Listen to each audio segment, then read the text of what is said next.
नमस्कार भैया। नमस्कार जी, नमस्कार। कैसे हो भैया? बस बढ़िया है, आप सुनाएं अपना। सब सही चल रहा है भैया। बस चीज़ें क्या है कि थोड़ी बहुत इधर उधर डिसबैलेंस हो जाती हैं। जी जी। बाकी तो ये है कि प्रभु की कृपा है, आप जैसे भाइयों का साथ है तो मैं भी सब बढ़िया रहेगा। चलिए बढ़िया है। जी। मेरे दिमाग में एक थॉट आ रहा है, क्या? ये मोबाइल के प्रति क्या? कि मोबाइल को आप मोबाइल या वैसा ना समझें, इसको एक शिवजी की तीसरी आंख समझें।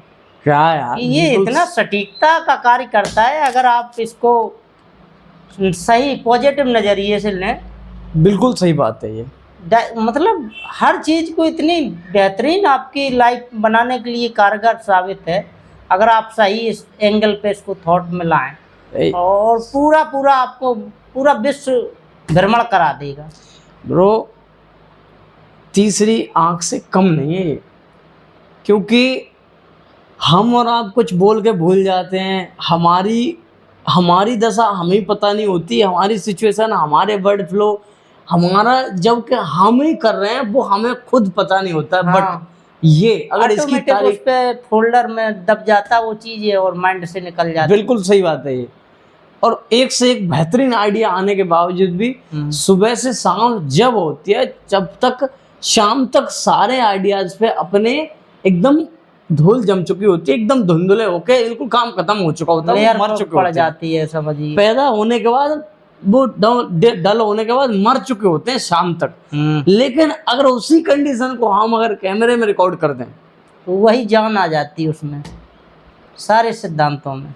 और आपने देखा था कि कुछ दिन पहले कैमराओं की एकदम इतनी स्थिति खराब थी कि बस हम लोग कैमराओं को शादियों में ही देख पाते थे। बस ओनली यही था, है ना? नोकिया आया था स्टार्टिंग में तो कीपैड ही था। सही बात है। और पर्सनली जो हायर एजुकेशन वाले थे या किसी भी क्षेत्र में ले लो, बड़ी जॉब वाले, बिल्कुल सही है, उन्हीं के लिए 100 में 2% 5% व्यक्ति सही बात है संसाधनों से लेस थे, जिनको स्पेशली मान लिया ऑफिस से ही वो प्रोवाइड करा जाते हो या स्वयं में हैसियत रखने के अनुसार। बिल्कुल सत्य बात है, करते थे। हमें याद है कि हमारी सिस्टर की शादी हुई थी, तीसरे वाले नंबर की, कोई दूसरी वाले को तो पता भी नहीं हमें जी। तब हमने कैमरा देखा था और वो सिर्फ फोटो खींचने के लिए आया था। और वो कैमरा इतना मतलब वो उस टाइम के उस जमाने का रील पड़ती थी ना, रील, वो पड़ी थी शादी की, मतलब जो फोटो खींचे थे उसमें। और वो खींचने के बाद उसमें फोटो खींचने की भी लिमिट होती थी कि इतने से ज्यादा आप लिमिट यूज नहीं कर सकते हैं। हाँ, वो रील जितना है उतनी चले के वो फिर रील निकालो। बिल्कुल सही बात है, रील फिट करो। और उसमें भी हुआ ये कि हमारे मामा जी के, वो जिया जी के जो मामा जी हैं, उनने जैसे वो लड़की विदा होती है ना, विदा होते ही रास्ते में जहाँ कहीं बरगोनियाँ टांगते हैं या जो भी वो गागर जैसी होती है, छोटी सी होती है ना, वो टांगते, तो वहाँ पे पता नहीं क्या उनके ख्याल आया या इतनी मतलब उत्सुकता थी कि लाओ देखें, तो उनने वही रील निकाली और वही देखना शुरू कर दिया है। तो अरे रील पूरा खराब हो गई होगी, सत्यानाश होगा पूरा, जितनी मेहनत थी उंगली करके अपना ही मतलब उस पे पैरों पे कुल्हाड़ी मारना। बिल्कुल सही बात है। तो ये है, लेकिन अब तो ये मान लो कि अब उस टाइम को देखते हुए इस टाइम को अगर देखें, लेकिन एक माना जाए अगर जी, तो ये दौर अभी ये समझ लीजिए 2000 के समथिंग या 1990 के समथिंग आया कंप्यूटर युग ज्यादातर अपने। सही बात है, बट हमें जो लगा है 2007-8 के बाद हमें लगा है, क्योंकि तभी हम समझदार हुए थे। उस टाइम पे थोड़ी याद, तो उससे पहले का तो हमें याद भी नहीं है कि कच्चे में घूमते थे। तेजी से आया कि अब तो देखो, फिर बीच में क्या किया, सरकारें आई, उन्होंने भी उन पे नजर रखी। और सही बात है, लोगों को मैसेज देने के लिए देखो, स्टूडेंटों को, हाई स्कूल इंटर वालों को अखिलेश जी ने प्रोवाइड कराए पर स्टूडेंट को कि जो पास होगा सबको, क्योंकि घर घर जाना चाहिए, हर व्यक्ति को ये मैसेज मिलना चाहिए जिससे इससे कोई अछूता ना रहे, सबको ज्ञान। बिल्कुल सही है। और एक हिसाब से अब ये जो जनरेशन में नई टेक्नोलॉजी का विकास डेवलप होना, तो ये अब पुराने लोग इसीलिए कितना भी शिक्षा रख रहे हों और यह टेक्नोलॉजी को नहीं उपयोग कर पाए या नहीं महसूस कर पाए या नहीं किसी से शर्म बस काफी लोग ज्ञान नहीं लेते कि अरे हम इतना एजेड हैं यार, अब हम छोटे बच्चों से कैसे ये पूछें। हाँ, ये सही काफी हद तक इन चीजों का मर्यादा होने के कारण तो और छोटे ऑटोमेटिक उन चीजों से इग्नोर होते कि अरे इसमें क्या बताएं, अब ये ताऊ है या चाचा है, अरे जाने दो हम रहे। हाँ, सही तो बात ये इसने लोगों में गैप जरूर कर दिया, बाका टाकी का या इमोशनल चीजें हैं वो खत्म होती जा रही, लेकिन विश्व लेवल पे अपने को एक विश्व में ही सबने पिरो लिया है। बिल्कुल सही बात है। अरे अब तो इतना ज्यादा डिजिटल एरा बढ़ गया है, ये कोविड के बाद जी, कोरोना जो काल रहा है उसके बाद इतना ज्यादा डिजिटल एरा बढ़ गया है कि जब से ये जितनी कोचिंग है, इंस्टीट्यूट्स हैं, ये जो संस्थाएं हैं वो जब ऑनलाइन आई है, जब से इसको तो आप ये कह सकते हैं कि कोविड आया है, इसने मतलब कोविड ने ही ऑनलाइन को जिंदा कर दिया है। बिल्कुल, क्योंकि इसमें कम से कम नहीं तो 70 से 80% इंसानों को एक्टिव होना पड़ा, जो 10% भी जानकारी रखता होगा और उसमें कुछ करने की सामर्थ्यता होगी। सही बात, तो उसने जरूर ये किया होगा कि चलिए हम ऑनलाइन ही अपनी सेवाएं समाज को देना शुरू करें। ये बिल्कुल सही बात है। ये जो एकदम इतनी जल्दी बदलाव दिखा है ना, मैं बताता हूँ, मैं 2015 के बाद लगभग 2020 तक 2019 तक मैं भगवान टॉकीज पे रहा हूँ आगरा में, ठीक है ना। अब उन्हीं गलियों में घूमते हुए, उन्हीं रास्तों में चलते हुए, वहीं चौराहे पे, वहीं गलियों में, वहीं तिराहे पे खड़े हुए 2017 2016 2018 की बात है ये जी। उस टाइम पे मैं काम करता था, सिम बेचता था। उस टाइम पे मैं उसकी एयरसेल की, तुम्हें याद है, आपको याद है, एयरसेल की सिम हुआ करती थी, फिर यूनिनोर की थी जी। वो बदली, फिर टेलीनोर आया, तेजी से ये मतलब चलती थी जैसे, क्योंकि शॉर्ट रहती थी, लोगों को डिमांड रहती थी ज्यादा, नए दौर का सब चेंज अप ऑफर था। तो उस कंडीशन में क्या है, मैं अपना डेली का खर्च निकालने के लिए, डेली रूटीन को फॉलो करने के लिए वो एयरसेल और यूनिनोर टेलीनोर की ये जो डाटा को डोकोमो GSM रिलायंस की जो सिम आती थी, है ना, वो बेचा करता था। अब उस कंडीशन में मेरे पास एक फोन हुआ करता था इंटेक्स का, कीपैड इंटेक्स का, है ना, जिसमें 1800 1200 ऐसे रेंज के आते थे। बिल्कुल सही बात है। तब मैं ये इतने सिम कार्ड ले लिए थे, मैंने इतने सिम कार्ड ले लिए थे कि मेरा एक ही थॉट था कि मैं 10 रुपए में एक सिम ले लूंगा, महीना और चलाऊंगा, रिचार्ज खत्म, बात खत्म। सिम ली, रिचार्ज खत्म, सिम खत्म, सिम ली, रिचार्ज खत्म, सिम खत्म। मतलब सिम फेंक नहीं पा रहे हैं, तब तक तो दूसरी सिम ले रहे हैं, क्योंकि है ही 24 घंटे सिम कार्ड। चाहे आप उसकी क्या नाम है, BSNL की ले लो, चाहे आप आइडिया की ले लो, चाहे आप वोडाफोन की ले लो, चाहे आप रिलायंस GSM की ले लो, चाहे एयरसेल, टेलीनोर, यूनिनोर। और यूनिनोर उस टाइम पे बहुत सस्ता था भाई। होता क्या, जो नया डेवलप होता है वो फिर एकदम जीरो कर देता है कि मुझे अपना मार्केटिंग बनाना है। बिल्कुल सही है।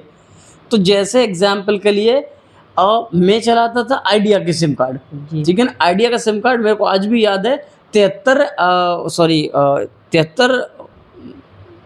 ऐसा करके कुछ नंबर था, ठीक है ना, 7351 तो 73 कुछ ऐसे करते था, ठीक है ना। उस सिम कार्ड पे अपन रिचार्ज कराते थे 10 रुपए का, तो वो चलता नहीं था, लेकिन टावर उनके कम अटैचमेंट रहते होंगे, लेकिन रखना इसीलिए पड़ता था क्योंकि वो नंबर बटा हुआ था। तो दूसरी सिम मैं ऐसे रखता था जैसे आई गई। और उसी टाइम में मैंने क्या है, 2014 में, ये 14 थोड़ा सा पहले की बात बता रहा हूँ, 2014 में जब मैंने ये नहीं किया था, तब क्योंकि मैंने नेटवर्क मार्केटिंग कंपनी ज्वाइन करी थी 2014 में, सिक्योर लाइफ जी, ठीक है ना, मथुरा में ज्वाइन करी थी। जब मैं अपने जिया जी के यहाँ हुआ करता था, मैंने और मेरे भांजे ने, जब मनीष ने, हम लोगों ने ज्वाइन करी थी, ठीक है ना। तो उस टाइम पे क्योंकि इस सिम कार्ड से काम चलता नहीं था, ठीक है ना, तो जो एक्टिवेशन में रहा है उसी को लेना होता। तो मैंने उस कंडीशन में यूनिनोर के सिम कार्ड ले लिया, जबकि उसके नेटवर्क आते ही नहीं थे गाँव में। लेकिन गाँव से बाहर आने के बाद वो अनलिमिटेड थी कि आप ना तो आपको सेकंडों का प्रॉब्लम है, ना मिनटों का प्रॉब्लम है, ना कुछ ऐसा, मतलब लॉलीपॉप दे दिया करते थे जिससे ऑटोमेटिक आदमी रुझान में ले। हाँ, उसका रिचार्ज महंगा होता था, बट वो काम चल जाता था, अपना घंटों बात कर सकते थे। तो उस कंडीशन में मैं, और उस कंडीशन के बजाय, उस टाइम के बजाय आप आज देखो जी, है ना। उसके बाद जब जियो आई, उसका उस टाइम पे 2017-18 में तब ऐसा लगा कि जैसे सारी कंपनियां मर रही हैं, धीमे धीमे धीमे धीमे सबका वजूद खत्म होता जा रहा है। जियो का एक थॉट तो रहा है रिलायंस वालों का, उसी थॉट की वजह से, उसी थॉट की वजह से जितनी भी ऑडियंस थी वो ज्यादातर उधर खिंच के चली गई। उन्होंने वो जो फ्री सेवा करके भंडारा किया, ये बिल्कुल सही बात है। खा के आदमी सब वही बस उन्हीं का नाम जपने लगे। लेकिन अब उस भंडारे का चुका भी तो भंडारा का टोटली मैटर ही होता कि आप रजिस्ट्रेशन तो कराओगे तभी आप पार्टिसिपेट करोगे, तो रजिस्ट्रेशन से आप बॉन्ड हो गए। बिल्कुल से। अब उस कंडीशन में भी अगर कोई छोड़ेगा भी तो मैक्सिमम 10% छोड़ेगा, 90% तो आपका भाग तो ही गया, होता ही है। बिल्कुल सही है। अब उस कंडीशन में सब लोग जियो की सिम कार्ड ले लेते, फ्री थी, और मैं खुद भी बगल में एयरसेल की टेलीनॉर की सिम बेचता था, बगल में जियो की सिम बेचता था फ्री वाली। अब होता क्या था कि मेरे पास क्योंकि कीपैड का फोन था जी, और उसके लिए ये कंपलसरी था कि आपके पास 4G फोन होना ही चाहिए। हाँ, और अपने पास 4G था जब नेटवर्किंग वर्क है तो उसके लिए वो चीज होना ही चाहिए। तो सिम को निकले हुए 7-8 महीने ऑलरेडी हो चुके थे, तब तक मैंने ध्यान नहीं दिया था कि बेशक ये मतलब ऐसी हवा चल रही थी कि बेशक ये फ्री सिम है लेकिन इसका नेटवर्क सही नहीं है। और नेटवर्क सही कैसे होगा जब पहले सिम कार्ड आया है, नेटवर्क और वो टावर तो लगे नहीं है इसके ज़्यादातर। तो तब उस कंडीशन में मैंने 8 महीने बाद जब मैंने एक स्पाइस का फ़ोन लिया था ब्लू कलर का, तब जाके ये सिम कार्ड मैंने उसमें डाला था, वो भी कई महीनों बाद, और वो भी ज़्यादा दिन नहीं चला, वो मेरा फ़ोन टूट गया। ऐसे इतने दिनों इतना स्लो इंटरनेट चलता था, एकदम घटिया। स्टार्टिंग में तो ये रहता था बस जुगाड़ बन जाए कैसे वैसे। अब हमने भी स्टार्टिंग में जियो वाला जो 500 रुपए वाला वो आता था तो वही खरीदा था कि चलो अब इसमें वो फोटो भी देख सकते, कुछ नेट, सही बात है, वो रहता था। और इसके पहले वो कीपैड वाला चलाते थे। सही है। अब देखो कोरोना काल के बाद खान सर भी एक बिल्कुल वैसे ही चलाते थे, बिल्कुल सही बात है। ओपन हुए तो कितने बड़े स्टार बने जाके। सही बात है। तो आदमी को कुछ पता नहीं होगा कल मेरे साथ क्या होगा, कितने ऊंचाइयां पाएंगे। आप अपना कार्य कर रहे हैं, कोई आपके लिए सपोर्टिंग चीज आ गई और उसने आपको वायरल कर दिया तो आप रातों रात उन चीजों से वायरल होके आप, बिल्कुल सही बात है, और दे तो आप विश्व को सेवा ही रहे हो। बस वो आपकी सही जगह पे टचअप में पहुंच गई तो वही आपका भी भला कर रही हो, समाज का भी भला कर रही हो। ईमानदारी बता रहा हूँ, उस टाइम पे जो मैंने स्पाइस का फोन लिया था जी, उसमें इंटरनेट इतना स्लो चलता था कि आज के अगर टाइम में देखा जाए ना तो एकदम जीरो के समान। लेकिन नया फोन और टच वाला फोन लेने की खुशी इतनी ज्यादा थी, वो फर्क पड़ता नहीं था ज्यादा। बस वो हाथ में है वही बहुत सफिशिएंट है। मतलब दिख रहा है ये स्टाइल मारना कि टच वाला हो जाए, यही इतनी अच्छी फीलिंग थी कि ईमानदारी वो छोटी छोटी खुशियां आज के टाइम में। जो आप बोल रहे हैं ये मैंने लिया था 2020 में, 19-20 में। भाई साहब जिस टाइम जेब में आया ऐसा फीलिंग हो रहा था, अरे भाई क्या रईसी वाली जो रिच फैमिली वाली एक फीलिंग रहती है, क्योंकि रिच फैमिली का कुछ तो आपके पास ऐसा हिस्सा हो जो आप फीलिंग कर सके। सही बात, ये बात सही बात है। नहीं आप मुझसे कुछ भी बोल रहे हैं, समाज वाला वही कहता अरे साला फेंक रहा है, होता तो उसका उपभोग कर रहा होता किसी चीज़ों का। सही बात है। और आप कितनी मैच्योरता दिखाएं कि हम इन चीज़ों को उपयोग नहीं करते या ऐसा वैसा दिखावा नहीं करते, ये चीज़ें बहुत कम मायना रखती हैं। ये बात बिल्कुल सही है। और हकीकत में भी इस चीज़ से काफ़ी हद तक मतलब सहमत हूँ कि आप मैच्योर तो बने हर चीज़ में, किसी चीज़ की लत ना लगाएं, लेकिन फिर भी संसाधनों का समय से पहले उपयोग करना चाहिए। जो मतलब ये अगर बन गई कोई चीज़ें तो ये मान के चलिए किसी चीज़ का विकास हुआ, डेवलप हुआ जी, तो आपका उसमें अगर नेगेटिव थॉट आप हटा दो तो सारी चीज है तो उसमें पॉजिटिव है। ये बात सही है बिल्कुल। तो पॉजिटिव है, किसी ने आविष्कार किया, हम ही आपके लिए किया, नई पीढ़ी के लिए किया, तो उसका उपयोग नहीं करोगे तो वो किस काम की है। सही बात है। और उसमें आप तो 100% जीरो हो गए, चलो और जो कर रहा वो कर रहा है, सही है, आप तो उस लाइफ से बिल्कुल वंचित रह गए जो आपके लिए सामने वाले ने परोसा है। मान लीजिए जैसे कोई इंजीनियर हैं, डॉक्टर हैं, शोध करता है, वो एक रिसर्च करके समाज के लिए सेवा देने के लिए दिन रात लगे और चले गए, और आप उस चीज को जान भी नहीं पाए कि आखिर ये चीज क्या है, क्यों। इसीलिए यही तो चाहिए आज का। एक्चुअली मैं बताता हूँ, ये जो आप बोल रहे हो ना कि जो आया उसने इतनी अपार मेहनत करके कुछ चीज तैयार करी, अपना कुछ बनाया, ठीक है ना। वो अपना तो छोड़ो, अपना तो उन्हें जो फैसिलिटी मिली उनको संतुष्टि उन्हीं से पाके और उन्होंने रिसर्च करके चले गए। तुम सिर्फ आने वाली पीढ़ी के लिए ये है कि इस चीज से आप होल लाइफ सुख भोगे, सिर्फ एक पैसे रुपए कुछ खर्च करें, इसकी सेवा लें, आनंद लें, और समाज को ये चीजें आप, सही बात है, परोसें आगे अच्छे लेवल से। बिल्कुल सही बात है। चीज़ों को बना के वो चले गए, अपार मेहनत करी, सब कुछ हुआ, इस उम्मीद में कि हमारे आने वाली जनरेशन इस चीज़ को यूज़ करेगी, लाइफ टाइम इसका फ़ायदा उठाएगी, और एक टाइम आएगा कि इसकी सर्विस से खुश होकर हमें धन्यवाद देंगे। धन्यवाद है वो बस गिनीज बुक में नाम हो जाता है ऑलरेडी, जीके में, जनरल नॉलेजों में, और बिल्कुल सही है, सब ना वो क्वेश्चन पूछे जाते हैं, वही कि एक हर किसी का एक ये होता है कि मेरा भी कभी नाम किसी चीज़ में टाइटल जोड़े कि हाँ इन्होंने इस चीज़ का आविष्कार किया या कुछ किया। और यकीन मानिए ये बात, और कुछ रह भी नहीं जाता, ओनली यही चीज़ें रह जाती है। नहीं, इंसान तो आ रहा जा रहा एक कठपुतली की तरह, सभी को आना, जितने आए हैं उतने गए हैं, और जितने अभी हैं वो उतने सारे जाएंगे, और जो बाद में आने वाले हैं वो भी जाएंगे। अगर आज के टाइम में, मैं अपनी बात बता रहा हूँ, अपने 10-12 साल हो गए घर से बाहर निकले, उस कंडीशन में बता रहा हूँ कि जितने लोगों से टचअप हुआ है मेरा, सबसे जितनों से बात हुई है, सबका कहीं ना कहीं इनडायरेक्टली एक मोटिव ये होता है कि हमें कोई जाने। हम देश घूमे, प्रदेश घूमे, विदेश घूमे, घूम के चीज़ों की जितनी भी नॉलेज है, जितनी भी जानकारी है, जितना भी आनंद है, मनोरंजन करें, उनसे फ़ायदा उठाएं, उनके बारे में जानें। जानने के बाद अपना जो आत्मविश्वास है या आत्म संतुष्टि है, आत्म अनुभव है, वो समाज में अपनों के बीच उसे फैलाएं।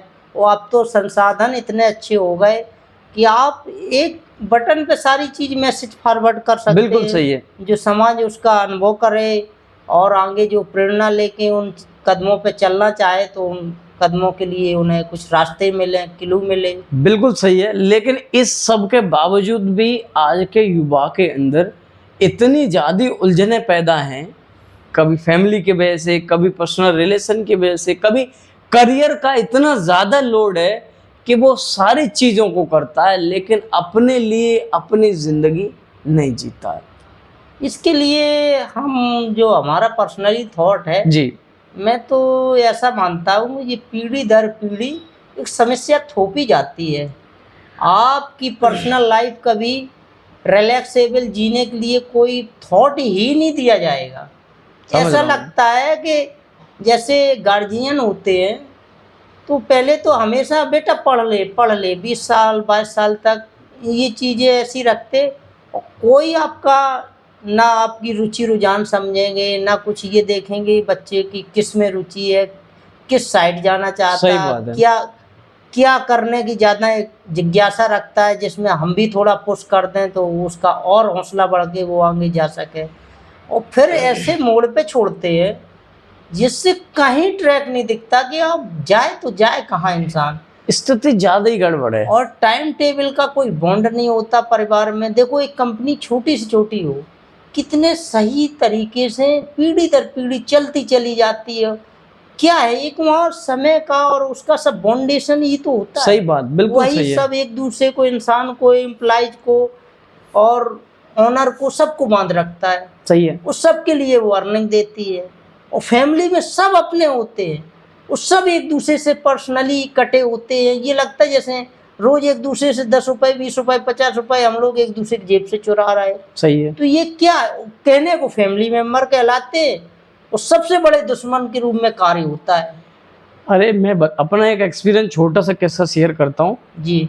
हम जब मैं 9th में पढ़ता था और मेरे साथ वाले, मेरी उम्र वाले, क्योंकि मैंने पढ़ाई शुरू थोड़ा लेट से करी थी, क्योंकि मैंने 1 से लेकर 8 तक कोई क्लास पढ़ी नहीं, 9th से शुरू किया था। समझो कि मैच्योर्ड होके ही मतलब एजुकेशन। हाँ, मतलब कुछ ऐसा था कि आप कुछ भी मान। चलो फिर भी अच्छा है कि आप शिक्षा लाइन में जुड़ के एक आपने योगदान तो दे रहा है समाज के लिए। नहीं, ये तो मैं मानता हूँ। और एक्चुअली में इसमें अगर किसी का सबसे ज़्यादा हाथ रहा है तो हमारे वो राम कुमार सर हैं हमारे गांव के, और उनका मतलब सर ने चलो भाई, सर को बधाई हो जो आपने, थैंक यू सर, हीरा को तराश के समाज के लिए समर्पित किया। उनने तो तैयार कर दिया लेकिन मैं ही कुछ नहीं कर पाया। तो नहीं, ये तो चीजें विधि के लेख से होती है। आपका काम है 100% आप प्रयास करते रहे, क्या होगा इसे भूल जाए। तो हुआ ये कि तो कहावत है कि कर्म करते जा बेटा, फल की चेष्टा मत कर। तो ये कहीं काफी हद तक सत्य होती, लेकिन आदमी एहसास नहीं करता। कोशिश तो यही है दादा कि जो सोचा है या जो कर रहा हूँ वो मेरी समझदारी के अनुसार सही है। सिर्फ इतना थॉट होना चाहिए कि पेट बढ़ता रहे, बकाया कर्म करते जाओ, जो मिले संतुष्ट रहो उसमें। सही है। तो उस कंडीशन में क्या हुआ कि मैं 9th में पढ़ता था और कोचिंग पढ़ने जाता था राम कुमार सर के यहाँ पे, ठीक है। और वहाँ पे मेरी उम्र के लड़के, हमारे गांव में एक ही बहुत बड़ी दुकान है, बहुत पुरानी हुआ करती थी, परचूनी की दुकान, तो वो भी मित्र हुआ करता था। तो हम साथ में थे, इतनी समझ किसी में भी नहीं थी कि सांसारिक जीवन की कोई भी जानकारी हो। तो हाई स्कूल उसकी हाई स्कूल थी, हमारी क्या, मेरी 9th थी, बाकियों की हाई स्कूल थी। तो जब पढ़ते थे और पढ़ने के बाद उसकी अच्छी खासा था वो, क्योंकि सबसे बड़ा बेटा था घर में, तो उसको घर वाले ना तो कहीं काम पे जाने दे रहे, ना कहीं घूमने जाने दे रहे, पढ़ खुश मतलब रखते थे, हर तरीके रिलैक्स, हर चीज अवेलेबल कराते थे कि भाई ये बड़ा है, खूब आनंद से रहते, तेरे को क्या करना है यार, बारिश है और अच्छे से पढ़, इतनी बड़ी दुकान है, खेती है, सब कुछ ठीक है। लेकिन हुआ ये कि उनकी 10th खत्म होते होते एक न्यूज आई कि उसकी शादी तय हो गई है जी, ठीक है। अब शादी तय हो गई है, शादी किस कंडीशन में हुई, जब शादी तय हुई तो हमने, हमारी बात हुई, हमने क्या रे तुझे कुछ करेगा, आगे पढ़ना नहीं है या क्या नहीं करना है, शादी अभी से तय कर ली। भाई यार कसम खा के कह रहा हूँ, मेरा 1% भी मन नहीं है शादी करने का, लेकिन घर से प्रेशर इतना ज्यादा है कि मैं बोल नहीं सकता हूँ। हाँ, मैं डिसीजन नहीं ले पा रहा हूँ दबाव से। हाँ, मैं अब उसको समझाया कि यार तू एक बात बता, अभी हमने कोई काम सीखा नहीं है, हमने इतनी पढ़ाई भी नहीं करी है, सांसारिक और पारिवारिक हमें कोई जानकारी है नहीं किसी चीज के बारे में, और तू शादी कर लेगा तो क्या होगा, प्रॉब्लम ही प्रॉब्लम हो जाएगी, डूबते चले जाना है। तो बोले यार, अब वो बोला कि यार मेरी मर्जी नहीं है, प्रॉब्लम ये है कि मेरे दादाजी ने ये कहा है कि मेरे मरने से पहले, मेरे जीते जी शादी कर ले, अगर तेने शादी नहीं करी तो मैं मर जाऊंगा। हाँ, समय से पहले ही मर जाऊंगा, समय से पहले ही मर जाऊंगा, समझे। यही एक मतलब फंडा होता है कि बच्चे को मनाने का। हाँ, तो वो ब्लैकमेलिंग चली और बंदे ने वो कैसे भी करके, और क्या करे आदमी, उतनी समझ आई ही नहीं गलत है या सही है। एक कहीं ना कहीं लोग भी रहता है कि यार शादी हो जाएगी तो थोड़ा सही रहेगा, मामा मम्मी है और पापा हैं, उनके हाथ बटेंगे, थोड़ा खाना वाना बनाने का वो है, वो सही हो जाएगा रूटीन। लेकिन हम एक और हमारे पर्सनल जो थॉट था वो ये था कि इसका परिवार सही है यार, इसकी खेती भी सही है, उसका कारोबार भी सही चल रहा है, तो इनको कोई प्रॉब्लम आएगा नहीं, ठीक है। लेकिन होता क्या है कि शादी हो गई उसकी, और शादी बढ़िया हुई है, कोई दिक्कत नहीं है, खूब मिला है, खूब खान पीन सब कुछ सही हुआ है, सारी चीजें सारे प्रोग्राम सही रहे। लेकिन शादी के ठीक 6-7 महीने बाद उसी बेटे के साथ, जिसको घर से नहीं निकलने दिया जा रहा, राजकुमार बना के रखा जा रहा था, हाँ, कि वो सारी चीजें अवेलेबल हैं, अब उसी के साथ ये भेदभाव होने लग गया कि ये तू कोई काम नहीं करता है, अब तुझे भी खिलाएं, तेरी बीवी को भी खिलाएं, फैमिली बन गई तो अपने स्तर से ढूंढ कुछ काम। हाँ, अब एक बात बताओ, जिस लड़के ने अभी हाई स्कूल की भी नहीं है, उसका एग्जाम भी नहीं दे पाया है, उससे पहले ही आपने उसकी शादी करवा दी। एक हिसाब से माना जाए तो पूरा 18+ भी नहीं हुआ होगा। कहाँ से हो गया भाई, अगर हाई स्कूल तो 10 ये और 4 वो, 14 साल मैक्सिमम, 14 का नहीं, 15 का, 16 का होगा हद से हद। बताइए, ये चीजें हो जाती हैं।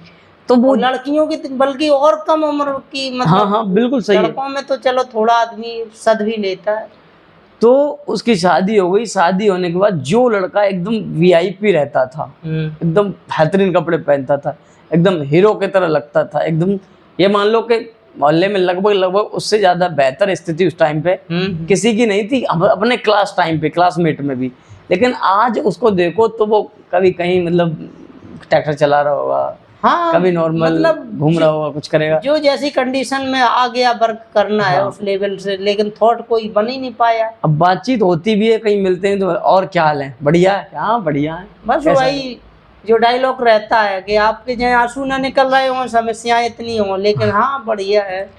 तो कहीं ना कहीं सामाजिक प्रॉब्लम भी है। तो इसमें हम तो यही अपने स्तर से मानते हैं कि व्यक्तिगत पर्सनल लाइफ से ज़्यादा सबसे बड़ा दोष परिवार का होता है, जो आदमी नेचर को मतलब डेवलप नहीं करने देता है।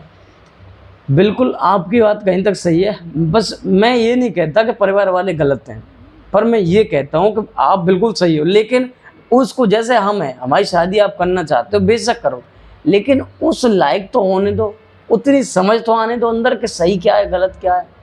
एक तो मेरा ये थॉट है कि अगर फैमिली मेम्बर ये भूल जाएं कि ये हमारी मतलब नई पीढ़ी है, तो आप हर तरीके से उसे एज ए फ्रेंड सर्कल में रख सकते हैं, अपने बच्चे को बच्ची को, यानी कि उसमें 1% भी कोई ये डाउट ना रहे कि मैं अपनी बात अपने गार्जियन से ना रख पाऊँ। तो इससे बहुत कुछ समस्याएं नई पीढ़ी की सॉल्व हो सकती हैं। जो द्वंद्व रहता है वो अंदर ही अंदर उन चीज़ों को हल नहीं कर पाता, वो पिसता चला जाता है, और ऊपर से फैमिली का दबाव, ये कर ले वो कर ले, इन चीज़ों से आपको ये मिलेगा वो, अच्छा, हम जो सोचते हैं अच्छा, ये क्या गलत है। एक बात है, जो घर वालों का जो प्रेशर है वो आप किसी भी स्थिति में हो वो खत्म होता नहीं है। नहीं, क्योंकि एक्चुअली में बात वो उसकी शादी की और वो 10th वाले टाइम की नहीं थी। मैं अभी भी लोगों को देखता हूँ जो मेरी बराबर के या मुझसे थोड़े से 1-2 साल छोटे हैं, वो बाहर पढ़ने आते हैं, कोई इंजीनियरिंग कर रहा है, कोई नीट की तैयारी कर रहा है, या फिर कोई जैसे डॉक्टरी लाइन का कोर्स कर रहा है, कुछ भी कर रहा है, मतलब तो उनके ऊपर ये प्रेशर रहता ही रहता है किसी न किसी तरीके का। फैमिली पारंपरिक जो है भाई इतना पैसे इन्वेस्ट कर रहा है, तो एक दबाव ये रहता है कि आपको सफल नहीं और बेहतर सफल होके रहना है, क्योंकि हम आप पे इन्वेस्ट कर रहे हैं तो आपको अच्छी कंडीशन में आना है। पर मुझे ऐसा लगता है कि प्रेशर के बजाय ये कहा जाए कि तू टेंशन मत ले रे, तो अपना नेचर के अनुसार जीवन जी, तू पढ़ रहा है अपने लिए पढ़ रहा है, तू करेगा अपने लिए करेगा, नौकरी लगेगी तेरे लिए लगेगी, तेरी लाइफ है, तू अपने हिसाब से चल, अपना पैसा देखो। इस हिसाब से तो मुझे वो 3 इडियट वाले रोल बड़े गजब के लगते हैं कसम से, क्योंकि थॉट जो होते हैं वो यही होते हैं कि आदमी को उसी के अनुसार छोड़ दो, अपने आप वो अपना ढल जाएगा समाज में, कैसे जैसा साचा उसके फिट बैठेगा उसी में डाल जाएगा। सही बात है। और कोई खराबी हो रही है आपको, अच्छी बात ये है कि बच्चे को पहले दौड़ लेने दो, कुछ खराबी अगर हो रही होगी तो आप है ना संभालने को। बिल्कुल सही बात, बिल्कुल सही बात है। अबे हम लोग ईंट पाते हैं, मान लीजिए चाहे मजदूरी समझ लो, चाहे पर्सनल अपना ईंट भट्टा का काम करो, ईंट का सांचा होता है जो, अभी उसमें मिट्टी थोड़ी कम रह जाए तो एक साइड ध्यान देना, एक साइड कभी हल्का रह जाता है, वो कहीं बराबर है तो भारी हो जाता है, तो वो ईंट बिगड़ जाए। अब वहाँ अगर कोई सही एक्सपीरियंस होल्डर होता है और ये देखता अरे ये कुछ ज़्यादा ही गड़बड़ हो रहा, उठा के फिर उसी सांचे में डालेगा, थोड़ी फिर मिट्टी लेगा, उसे लेवल से करेगा, डालेगा, फटाफट बेहतर क्लास कर देगा। तो ये एक मतलब वही है कि आप किस सांचे में कैसे चीज़ों को ढाल रहे हैं। इस टाइम पे मुझे एक कोड पढ़ा था मैंने कि जब मेरी मौत आएगी, जब मेरी मौत आएगी तब मैं ही मरूंगा जी, जब मेरी मौत आएगी तब मैं ही मरूंगा, तो मेरी बची हुई जिंदगी मेरे हिसाब से क्यों नहीं जीने देते। सही कह रहा है भाई, एक बात, जब मेरी मौत आएगी मुझे ही मरना है तो मेरी बची हुई जिंदगी मेरे हिसाब से ही जी लेने दो मुझे। हकीकत है, पर ऐसा होता नहीं है। और इतने सारे बॉन्ड हैं लाइफ में, ये लगता है कि लाइफ कहीं तो जाती है स्वयं में के मतलब जी ले अपनी जिंदगी, लेकिन ऐसे पॉइंट बना दिए जाते कि जैसे सब इंस्टॉलमेंट में सबके लिए बटी है। सही बात है कि अभी 10 साल आप 5 साल ये बचपना के लिए खेल कूद लेने दो, उसमें जरूर कोई बॉन्ड नहीं होता, चाहे रिच फैमिली में हो चाहे गरीबी वाली में। अरे बेटा की खुशी पे ही सारा निछावर हो जाता है। बिल्कुल सही बात है। और इसके बाद वो हथियार उपयोग किए जाते हैं जिसकी कभी कोई कल्पना नहीं कर सकता। बिल्कुल ये समझो कि जैसे कसाई के यहाँ जैसे बकरे और इनके कितने के भैया इसके थोड़े थोड़े ज्यादा पीस करना, इसका कीमा बना देना, इसका ऐसे ही रूप मतलब कीमा ले लिया जाता है। कुछ बोलते हैं छोटा छोटा कीमा चाहिए, कुछ बोलते हैं मोटा मोटा कीमा चाहिए, लेकिन बनाना कीमा ही है, तो वो कीमा ही बन जाता है।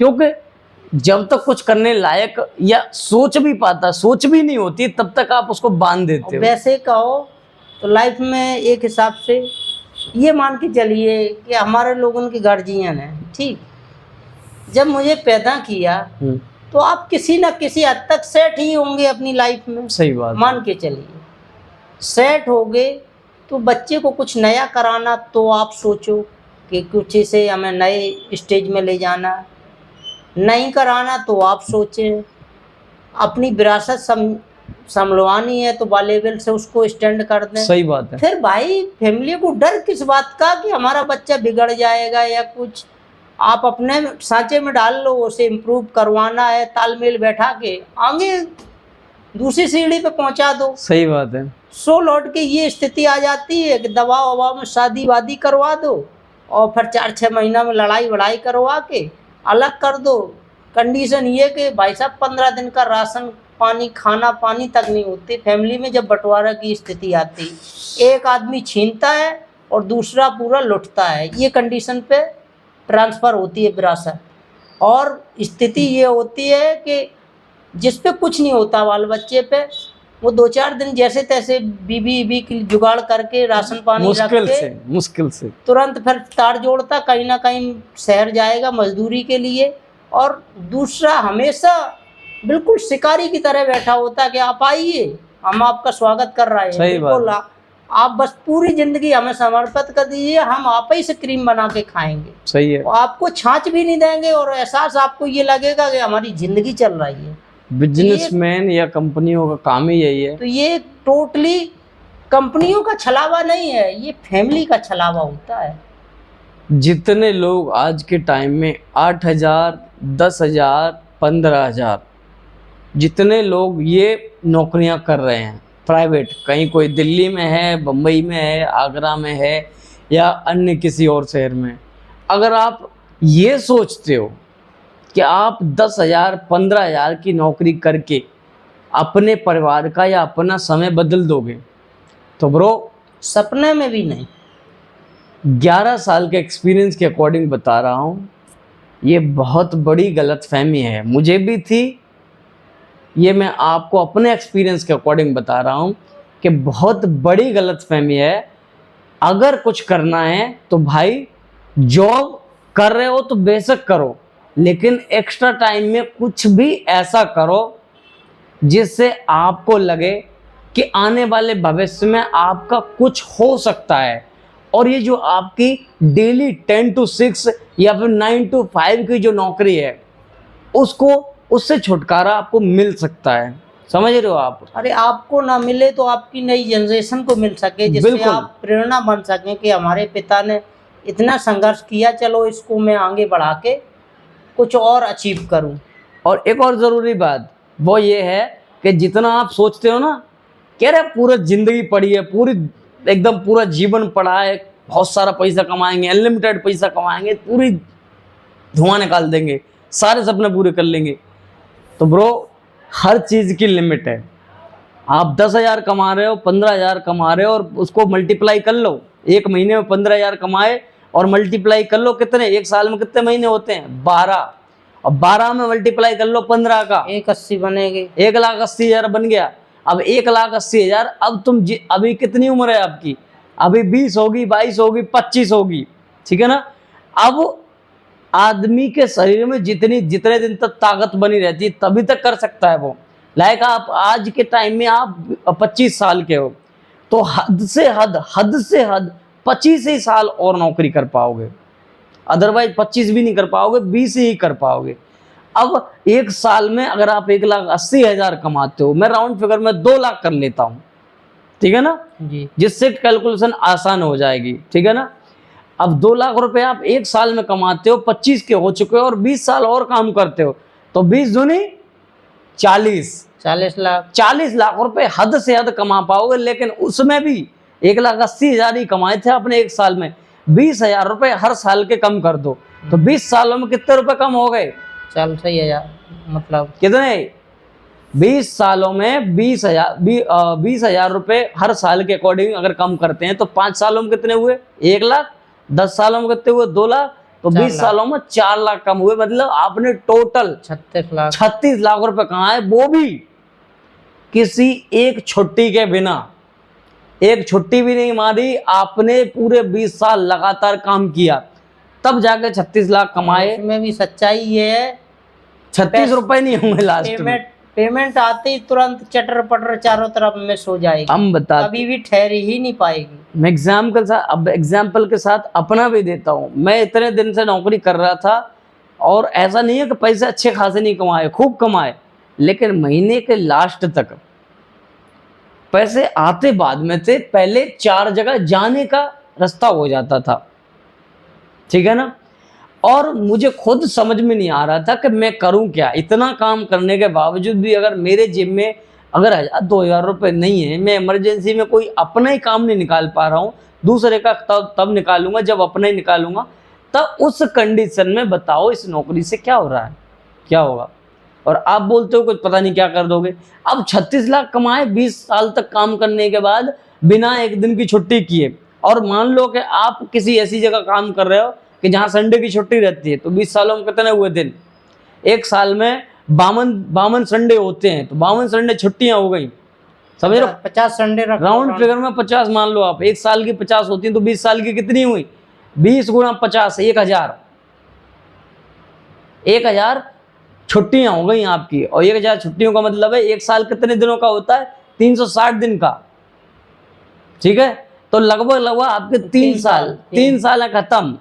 तो अब क्या बचा? 3 साल और कम कर लो, 1,80,000 1,80,000 1,80,000 सही बात, और कम कर लो। 18 दीजिए 5.5 लाख, हद से हद 25 लाख में आपके पास होगा, पूरी जिंदगी में कमा पाएंगे हम, आप अगर मजदूरी करते हैं तो, ठीक है? वो भी 60% नॉर्मल खर्चों में ही आ जाना है, 70%। अरे दादा 15,000 रुपये महीने कमाओ तो हर महीने 10,000 रुपये का खर्चा नॉर्मल हो जाता है। वही कह रहा है कि जो भी कमा रहा है, जो भी अमाउंट खूब बचाना चाहो तो मैक्सिमम 30-40% बचा पाओगे, 60% जाना ही जाना, हद से हद है, बेसिक नॉलेज में जाना है। इसीलिए कह रहा हूँ कि जो कर रहे हो वो भी करते रहो, लेकिन साथ में कुछ ऐसा जरूर करो जिस तुम्हें उससे उम्मीद हो कि आने वाले टाइम में मैं इस चीज़ को अगर लगातार करते रहता हूँ 1-1 घंटा निकाल के, तो मुझे ये 9 to 5 की 10 to 6 की जो जॉब है मेरी 8 घंटे की, क्योंकि आजकल 8 घंटे की जॉब मिलती भी नहीं है, बट मैं फिर भी बता रहा हूँ 8 घंटे की नौकरी से आपको छुटकारा मिल जाएगा और आप भी थोड़ा सा रिलैक्स फील कर पाएंगे, समझ रहे हो आप? तो मेन चीज़ ये है कि आप अपना नज़रिया बदल लो, ठीक है ना?